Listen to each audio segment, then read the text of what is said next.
Entonces, ahora, toda interpretación requiere información. No es cuestión de coger hacer un folleto y llenar el texto. Nadie lee. Más aún ahora ustedes que ni siquiera leen. O sea, están metidos en el Facebook, ¿no es cierto? O sea, es un asunto de comunicación digital. En las ciudades, es un asunto de comunicación digital. Entonces, si yo les pregunto a ustedes, ¿cuál es el libro que leyeron en los últimos 3 meses? Todas las apps. ¿No es cierto? Literaturas científicas, sobre todo. La gente cada vez lee menos. Está conectada. Está conectada. Entonces, ahora nosotros, o sea, yo, es más, estoy migrando ahora a saber, estos libros que estamos haciendo, tienen que ir a un portal web. O sea, ya, tiene sentido publicar. Los amigos de la revista Vanguardia que cerraron, ¿no es cierto? Están sacando, esta semana sale la revista, se llama Plan B. Lo sacan en digital. Ecuador Inmediato es digital. Entonces, claro, uno tiene que ver cómo ahora se relaciona. Entonces, principio 2 es, no es cuestión de hacer por hacer. ¿Cierto?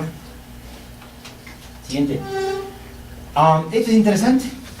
Este cumple los 2 principios anteriores. Esto es en el museo. Este es un reloj en el museo de Pearl Harbor. ¿Ya? El Pearl Harbor es en la bahía de Honolulu el 7 de diciembre de 50 y 40 y algo. 1944, 6. Pues creo que es 26, ¿no? O 44, bueno. Ya, fue el ataque de Pearl Harbor de los japoneses. ¿Ya? Entonces, visitando el museo, había este reloj. Este reloj no tiene sentido. El reloj ahí, ¿ya? Este reloj tiene sentido. Y al lado de este reloj está esto. Dice, un momento congelado en el tiempo, ¿no es cierto? Este reloj pertenecía al capitán Thomas Kilpatrick, que era el capitán del barco, y fue recuperado del barco Arizona, ¿ya? El tiempo coincide con el momento del ataque y el hundimiento del barco. 41. Nos dice 8 y 5 de la mañana, domingo de 7 de diciembre, ¿ya? Y a mí, no sé, ahorita claro que digo eso, me hace todavía, no sé si les hace a ustedes, ¿cómo se llama? Carne de gallina. Carne de gallina, ¿no es cierto? Sí. Ese reloj fue recuperado del barco, eso fue el momento del ataque. Eso es interpretación, dar sentido a las cosas, ¿ya? El reloj es una pieza, uno va al banco central de acá y ve todas las piezas lindísimas, ¿no es cierto? Piezas de oro, 10.000 cosas así, sin ninguna explicación, y dice, Tolita, Wangana, Solera.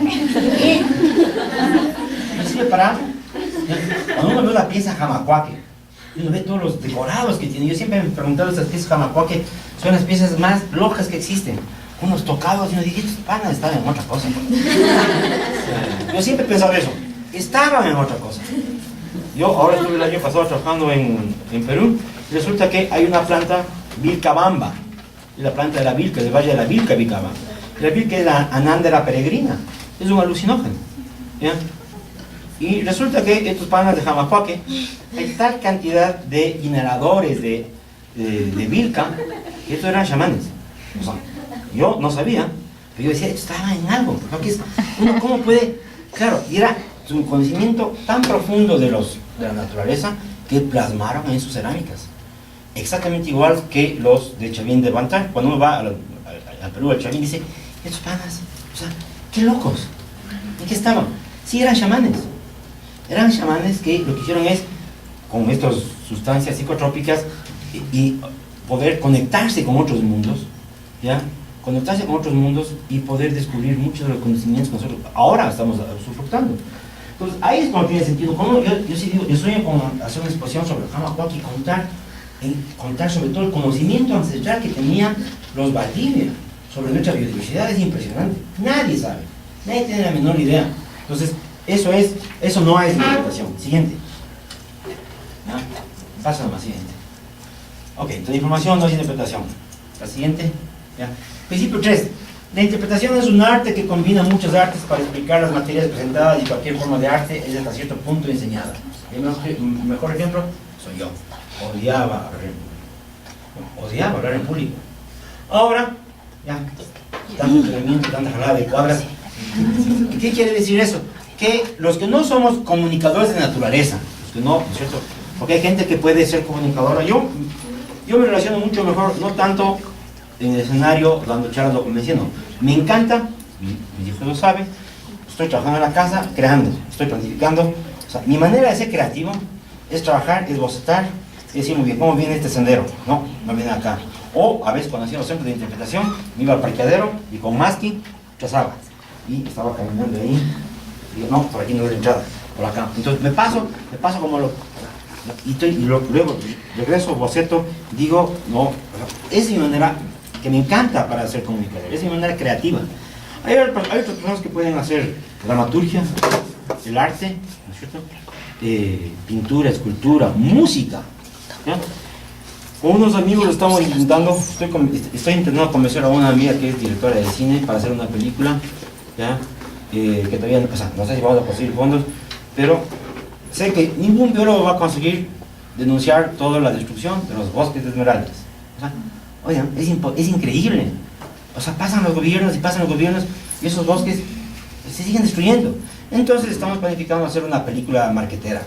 O sea, una como Ratas, Ratones y Ratones. O sea, una película.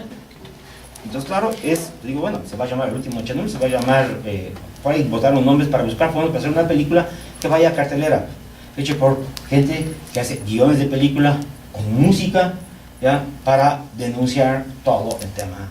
Y no denunciar, sino poner en escena lo que ha hecho este presidente. Y en el caso de Yasuní, si no es por el presidente Correa, nadie se enteraba que había explotación. Yo, hace 20 años, hemos visto cómo entró la mafia, nadie dijo nada. Entonces yo digo, esa es la ventaja un poco de la comunicación. Entonces yo digo, en este caso, ya la interpretación, los comunicadores, somos gente que si no nacemos como comunicadores, todo arte es posible aprenderla, ¿no es cierto? Ahí hay un lindo body painting, ¿no es cierto?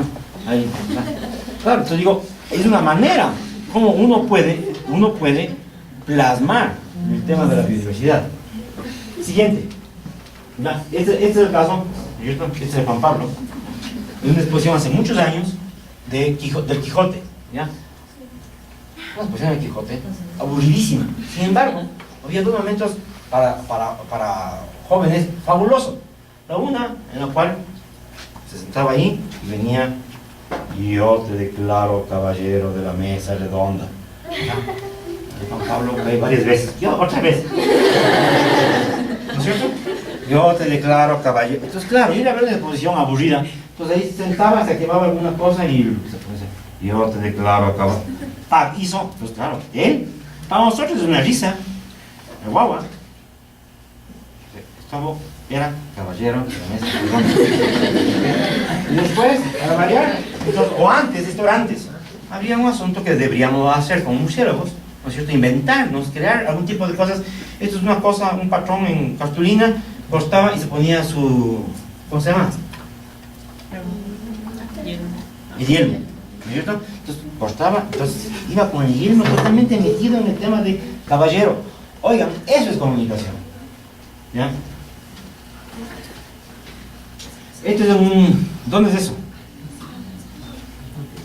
Esto es África, esto es un zoológico, ¿ya? Es un zoológico en México, en donde uno recorre la pradera africana viendo los animales libres, el rinoceronte, los elefantes, los impalas, pero está ambientado, cuando uno va en el bus, en el tour, está ambientado y uno ve, y el guía le habla de la cultura africana, de los pigmeos, de los watusi, de los fulanos, de los imbados, por acá mientras.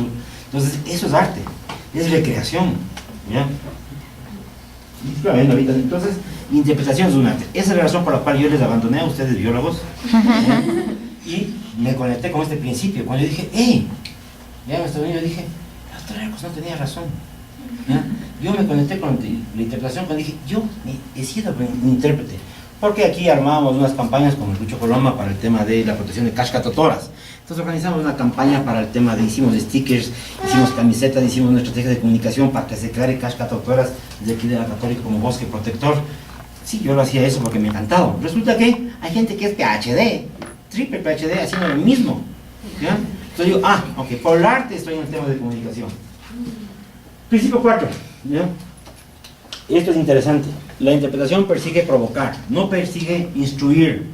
¿Por qué les digo esto? Porque posiblemente, si me equivoco, ¿ya? Ustedes me dirán, en el caso, porque creo que presiento, y no sé nada, pero presiento que la educación ambiental sobre murciélagos debe explicar mucho sobre la historia natural de los murciélagos. Cuando nosotros en el zoológico, hace varios años, manejábamos un programa de educación del cóndor en Zuleta, mis colegas educadores lo que estaban haciendo en la Zuleta es hablar del cóndor. El cóndor, toda la parte biológica del cóndor, todo el tema de historia natural del cóndor, el cóndor es monógamo, el cóndor es un carroñero, todo un discurso biológico aburridísimo, súper aburrido. O sea, o sea, ustedes qué están haciendo, convencerles de lo que ustedes creen, no hay tal. Han preguntado ustedes de la comunidad de Zuleta, o sea, han preguntado qué, o sea, ¿qué conocen ellos del cóndor? Resulta que de los 100 niños que preguntamos en Zuleta, ¿se han visto un cóndor? Los 100 niños habían visto un cóndor. O sea, ellos sabían más del cóndor que nuestros biólogos del zoológico. Uno va a una escuela y aquí en Quito pregunta del cóndor, ¿cuántos han visto un cóndor? O sea, muy poco levanta. En Zuleta uno pregunta, ¿ustedes han visto un cóndor? Sí. O sea, entonces, claro, mejor callamos, ¿no? Escuchemos que conocen del cóndor. Y cuando hicimos ese taller, ¿no es cierto? Cuando hicimos ese taller, porque no fuimos a educar, fuimos a provocarle. ¿Y cómo les provocamos? Salió una cosa bien interesante, que la gente les mata al cóndor porque es un ave de mal agüero. O sea, tienen razón, porque cada vez que y en el video que hicimos sale eso, cada vez que hay un cóndor volando, es señal de que algo malo va a pasar. Entonces eso decían, ¿no? Por eso es un ave de mal agüero, entonces trae la muerte. Porque además, para variar, este bicho se alimenta de animales muertos. Entonces es un ave de mal agüero. Hasta que salió un comunero y dijo, a ver. O sea, si sería verdad, ya todos estaríamos muertos. Lo que pasa aquí con todo el tiempo, entonces es mentira. Nosotros no le dijimos. O sea, él dijo lo que nosotros queríamos que diga. Y después de eso fue algo más interesante. Finalmente ahí empezamos a decir, oigan, o sea que si el cóndor no es algo de mal agüero, entonces quiere decir que cuando el cóndor pasa, bendice las tierras. Finalmente, entre estas historias no es algo más. Decidieron hacer veladas del cóndor. Cada 6 meses hay una velada del cóndor. Pero no es broma. La comunidad se organizó para hacer veladas del cóndor. Veladas en donde nos reuníamos en la noche, y hay una velada posiblemente próximamente en Zuleta que ellos ya subieron como propio para contar historias. Y en una de esas historias salió algo que nadie sabía. ¿Ya? Era veladas del cóndor, era para reunirse, nosotros dábamos un juego y contar historias. Nos llevamos a la gente del zoológico para cuente cuentos no biológicos.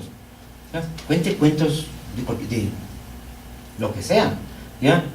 Y una de esas veladas se acerca uno de los comuneros y dice, o sea que usted no sabe de los juegos del cóndor, ¿no? Se dice, le invito mañana, porque mañana hay un muerto en la comunidad. Resulta, pero vean lo interesante que es cuando uno no hace educación biológica, y uno va a las comunidades a aprender, ¿ya? Y se verá, lo que pasa es que cuando ya estamos cansados velando al muertito, tipo 4 o 5 de la mañana, ya estamos cansados, porque claro, la gente acompaña a velar al muerto. Entonces hacemos los juegos del cóndor, y después vamos con los juegos del Cuscungo. La familia Plaza, que está en Zuleta, nadie sabía de estos juegos, han pasado ahí 50 años, y cuando los niños les decir, ¿ustedes han escuchado eso? No, porque nunca fueron a las 5 de la mañana a estar ahí velando un muerto acompañando a la comunidad, o sea, nunca. Entonces decidieron ellos que tampoco conocen a sus hijos, porque a las 5 de la mañana, ¿y qué es una tradición que se está perdiendo? A las 5 de la mañana ya no están los guaguas, están solamente los adultos, los 20 adultos que están acompañando al finadito, ¿ya? Y decidieron ellos representar esto para que toda la comunidad y los hijos conozcan los juegos del cóndor, y se reduce básicamente a que se organiza el lunes venado, el otro cazador, el otro del cóndor, y hay todo un show. Entonces hacen eso para no dormirse a las 5 de la mañana, ¿ya?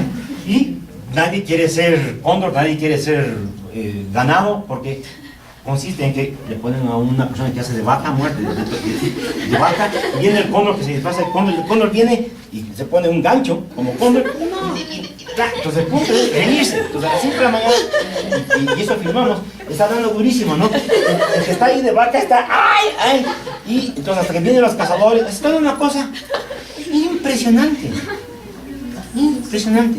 El cóndor estaba, pues claro, nuestro programa de educación cambió completamente, así no vamos a hablar más del mono en la comunidad. Está bien eso que digamos en las ciudades, el cóndor es mono, o sea, toda la educación biológica no hay tal.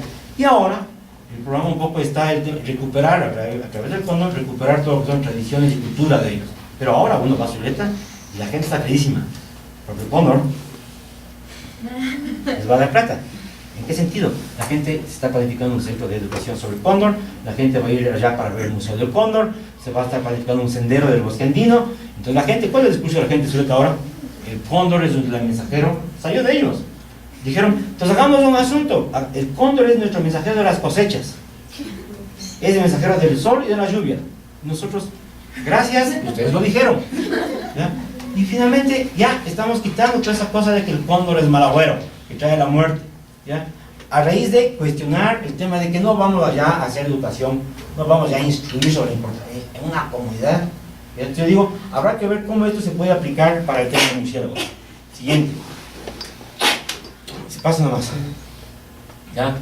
Bueno, este es en el caso de los zoológicos, ¿cierto? Un poco la importancia de tener elementos. Yo sí creo que es interesante eventualmente tener algo de murciélagos no disecados necesariamente. Naturalizados, sí tenemos. Naturalizados o algo hecho como marionetas, ¿no es cierto? ¿Ya? Entonces, la interpretación lo que busca es provocar. No busca educar a nadie. Principio 5 es un poco más complejo, pero es fácilmente entendible. Dice, debe ser la presentación del todo y no de las partes aisladamente, y debe dirigirse al individuo como un todo, no solo uno de sus facetas. No tiene sentido hablar de la mayoría de los murciélagos sin hablar del tema del ecosistema. O sea, yo hace 10 años hice una evaluación de los guías de flotero llano, o 15 años, y aunque no crean, ¿ya? Después de reunir a los guías y decía, ustedes hablan de la mayoría de las hormigas, de las plantas de limón, de la avifauna de Cuyabeno. Nunca, dijeron. Y yo haría. Señores turistas, estamos entrando al reserva Cuyabeno. Y hablar del reserva Cuyabeno y de los golpes de Igapó. Todos los guías se dedicaban así, súper focalizados. El tema de las aves, el tema de los. En ese tiempo paraba en Sábalo, de los tofanes. Hablaban de temas puntuales. Nunca. Entonces, el contenedor del programa de Metropolitan Touring hace varios años era, para mí, el contenedor es la reserva. Entonces, digo, en el caso de los murciélagos, es crucial el tema del ecosistema. Todo está relacionado con todo, ¿no es cierto? Entonces digo, no podemos hablar solamente de una cosa particular sin ver el contexto. Eso que quiere decir este principio. Y en este caso, por ejemplo, para mí es importante en el tema de exposiciones, en el tema de zoológico, en el tema de donde ahora estoy trabajando y asesorando, es saber la gente. Esto es un poco unas pautas para que ustedes conozcan. La gente, o sea, la gente antes de llegar al zoológico, ¿ya? ¿Qué está de ánimo? O al jardín botánico, o a un museo, o a cualquier lugar, al museo del Banco Central. Antes de llegar, nosotros como comunicadores tenemos que pensar, cuando ustedes van a una clase, van a dar, digamos ustedes en la escuela de Pomaski, hey, o sea, ya los niños fueron al baño, es la hora de salida, ¿a qué hora van a dar la charla? ¿Ya? Me pasaba una cosa bien interesante que siempre cuento en el caso zoológico. Cuando yo llegué, yo me acuerdo que venían los niños, o sea, venían niños a las 8 de la mañana a desayunar al zoológico, ¿sí? Y los guías de ese tiempo, un poco, era, no pueden desayunar, tienen que ir a recorrer. Y tú le veías a guaguas de 6, 7 años cargando sus mochilas a la granja, ¿no? Entonces decía, a ver, pues aquí hay algo mal, ¿no? Y a los profesores les importa un pepino eso, ¿no? Entonces dijimos, no, o sea, por Dios. Entonces pusimos afuera en el parqueadero las mesas. Entonces, los niños llegaban, ya, desayunaban, porque era un programa de alimentación del gobierno, desayunaban, conseguimos unas cajas donadas del General Motors para que dejen sus mochilas, a cada profesor entregamos un candado, y los niños ya iban a recorrer zoológico sin peso. Caso contrario, iban así, cargando sus mochilas a recorrer zoológico hasta que lleguen a la granja a desayunar, o sea, y de ahí, o sea, eso es lo que pasa, o sea, lo que tú decías, pobrecitos, o sea, tú decías, pues los guaguas iban así, y el profesor hablando, ¿ya? Y los niños de ahí, otro patín. Entonces, ojo, y cuando ustedes dan charlas, no tienen que ver, a ver, cómo están sentados, están con la ropa adecuada, a qué hora es, hay sol, hay sombra, ¿ya? Pasemos nomás esto en el caso de visitante, entonces baños, ¿ya? O sea, les hablo de esta experiencia en espacios públicos. Y el último principio es que no es lo mismo la comunicación, depende, o sea, hay toda una estrategia para niños, hay una estrategia para adultos, para gente del campo, para gente de la ciudad, ¿ya? Y el principio es conozcan a la audiencia, la comunicación depende de la audiencia, la comunicación depende de la audiencia, no lo que se aplica para uno, no se aplica para todos. A ver, pasemos eso rápidamente.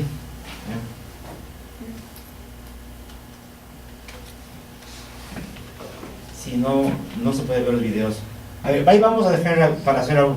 ¿Hasta que nos quedamos? 2:30.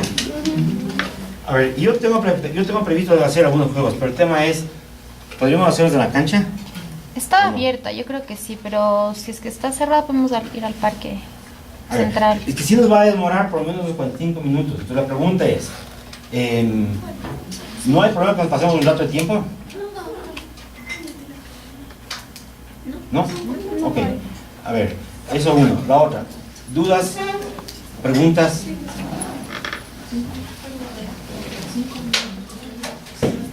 Podría sugerir para este caso, o sea, nosotros tenemos la base que son charlas y tenemos que crear dinámicas, etcétera, pero bueno, a mí me resulta realmente un poco difícil igual pensar de qué edades son los niños, qué va a ser adecuado, etcétera. Tal vez nos podría sugerir algo. A ver, primero, la primera sugerencia es, yo les puedo pasar,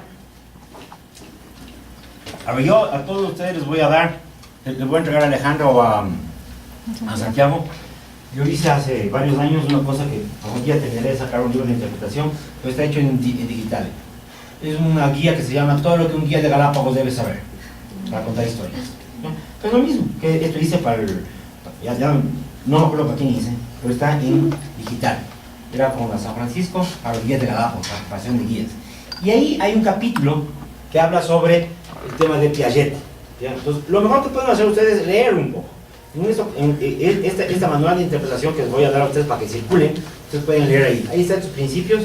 Y luego hay un capítulo de cómo guiar. Y hay otra sesión que es importantísimo. Y voy a darles brevemente eso ahorita entonces. Espérenme.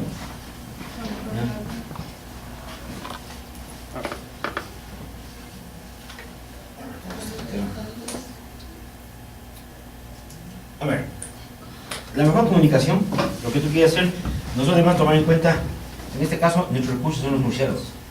¿No es cierto? O sea, ¿cómo se construye el mensaje de comunicación?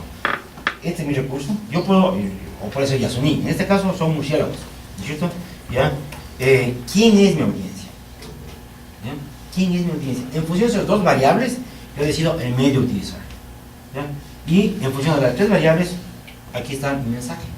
Entonces, cuando planificábamos esa pari, los amigos biólogos, los amigos apólogos, qué tenaces, querían 20 temas. Es que es importante que la gente conozca que la cría de ranas, todavía me acuerdo, rana catasviana puede ser, ¿ya? Es un problema la introducción de ranas en los hábitats. Yo dije, ¿qué me importa eso? La gente no puede venir acá para pasar una descripción 2 horas y aprender todo. Necesito un solo mensaje. Finalmente, el mensaje final que planificamos y planifiqué del tema Sapari fue que la gente salga diciendo: los sapos son maravillosos. ¿Ya? Escrito en documento de planificación, eso queríamos que salga. Hicimos una encuesta al final, y al final la gente, ¿qué les pareció? Qué maravilla que son los sapos. Es la frase que más se repitió.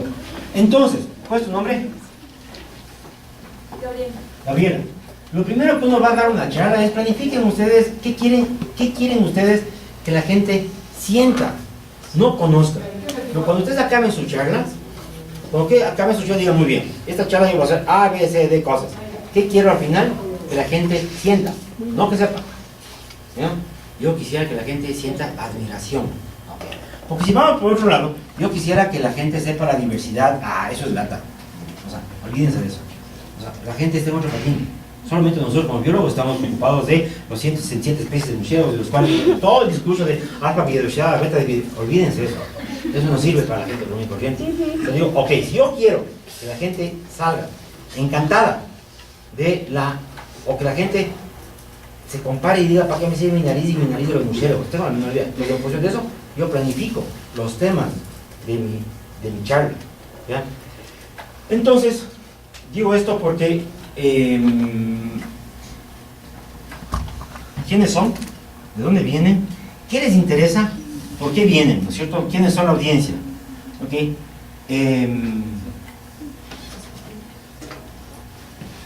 ¿Cómo aprenden las personas? A esto quería ir. ¿Cómo aprenden las personas? Si ustedes están con escuelas, a ver, uno debe saber que el tema de la fantasía, en el caso de del público infantil, digamos. O sea, funciona algo que ya con nosotros, qué pena, pero perdimos. Funciona un poco la fantasía. ¿Ya? No es que funcione un poco, funciona la fantasía. O sea, por eso es Disney, o sea, Disney captura no solamente a niños, Disney los captura a nosotros, ¿cierto? Los parques temáticos de Disney. O sea, y aquí hay un asunto muy importante. En el caso de niños, ¿cómo funciona el tema de la magia en los niños? La interpretación es eso. La interpretación, en el caso de niños, yo sí aplico mucho el tema de entender qué es magia y por qué esa party funcionó y por qué funcionó luego muchas de las cosas que han hecho en otros lugares. Y uno dice, tienes que ir a ver. Y hay una definición de magia que a mí me encanta, que yo la uso, y dice, pensando en niños, y dice, yo lo utilizo ahora para interpretación. Dice, magia es dar en fantasía lo que no se puede dar en realidad. Entonces, mientras menos discurso biológico tengan, funciona como niños y como adultos. ¿Ya? ¿Ya? Pero en el caso de niños, funciona mucha imagen. ¿Ya? Y funciona hacer cosas, hablar menos y hacer cosas. Por eso, yo ahora voy a empezar a migrar de las cosas que yo hago de interpretación a hacer juegos ecológicos, pero juegos con concepto. Juegos en la escuela, en un solo requisito: que la gente se ría, que la gente se divierta. No me interesa que la gente comprenda, no hay tal, hay un paso principal: que la gente goce, si la gente se divierte jugando a juegos de murciélagos, bingo, logramos. ¿Por qué? Porque van a pronunciar los murciélagos. Entonces yo tengo que hacer luego mis rimas, ¿ya? Yo creo que nos va a tocar hacer otra charla después. Solamente dedicamos una mañana a hacer juegos con el tema de murciélagos. Eso puede ser bien interesante, ¿ya? Porque ahora, claro, en estas 2 horas ya estoy sintiendo que no vamos a alcanzar, ¿ya?